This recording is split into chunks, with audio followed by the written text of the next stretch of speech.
Alors, j'espère que ça marche.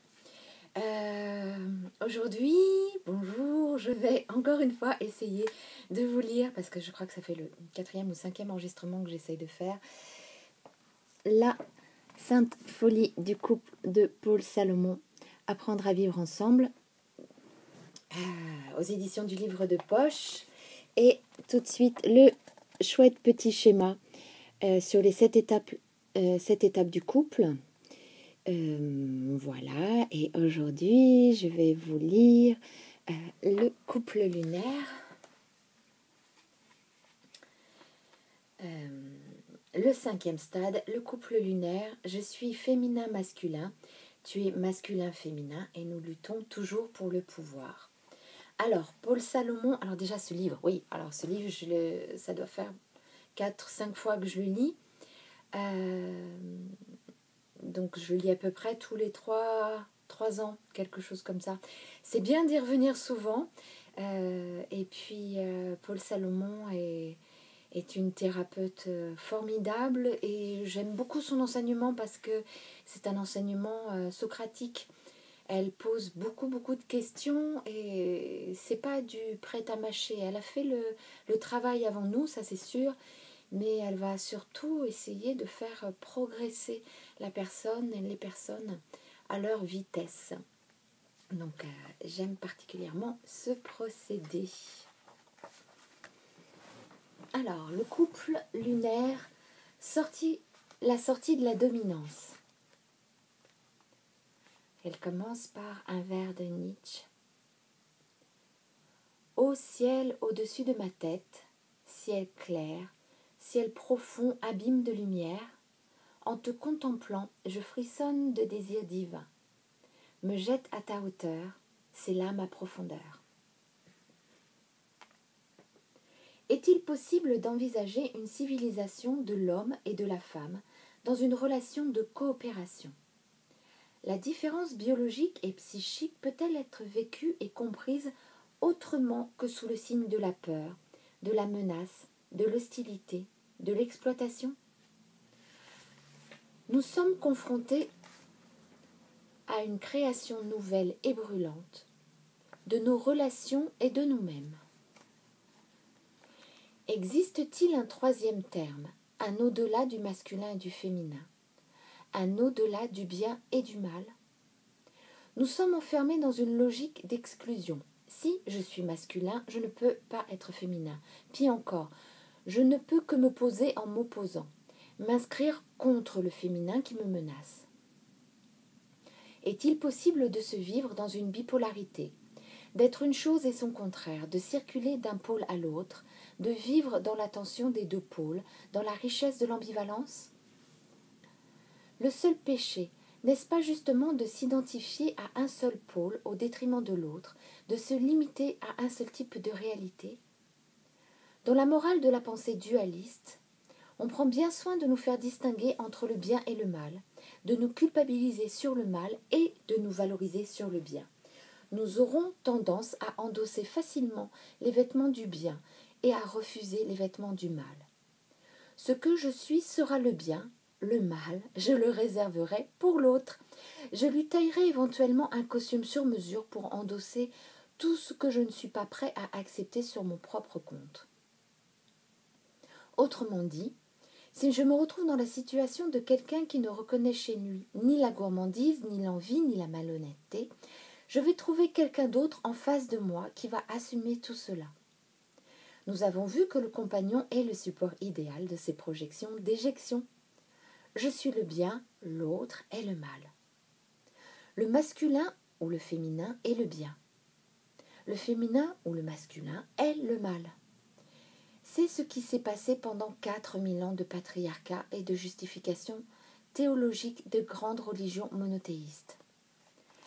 L'extraordinaire simplicité du processus ne permet pas pour autant la lucidité. Je la répète celle-là. L'extraordinaire simplicité du processus ne permet pas pour autant la lucidité. Les hommes et les femmes se sont enfermés dans ces croyances dualistes qui répondaient à un réflexe premier de peur et de survie, d'affirmation et de conquête. Pouvons-nous passer au-delà du bien et du mal, selon la formule nietzschéenne, au-delà de cette opposition? Qu'y a-t-il de nouveau à inventer?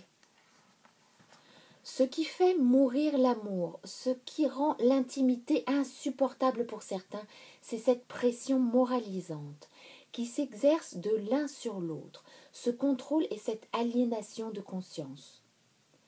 Pouvons-nous imaginer une autre manière de vivre en couple qui ne comporte pas d'ingérence sur l'autre? Respecter l'autre véritablement comme une personne à la fois même et différente, sur laquelle je n'ai pas fondamentalement de droit. Que devient l'engagement du couple dans cette perspective? Peut-on être à la fois solidaire et solitaire, amant et ami, fiancé et marié, allié et libre, dépendant et indépendant? Nous sommes apparemment là dans des exigences contradictoires, mais notre pari d'humanité semble bien être d'entrer dans la réconciliation des contraires, dans le dépassement des oppositions, dans l'instauration de la paix au sein de l'acceptation de la tension. Dans quelle mesure le fait pour chacun d'entrer dans l'acceptation de la tension ambivalente entre deux pôles, sans s'identifier à aucun, correspond-il à la fin de l'intolérance et du conflit? Apposer deux choses, comme dit Jacques Salomé, les mettre l'une à côté de l'autre au lieu de les opposer. C'est d'une véritable révolution de l'esprit qu'il s'agit, d'un revirement de la conscience, d'une sortie de l'emprise du péché et de la culpabilité. Pourquoi les couples se séparent-ils de plus en plus et de plus en plus vite? L'individualité devient une valeur à part entière. Personne ne supporte plus de se voir raccourci et rétréci au nom de la famille et du mariage.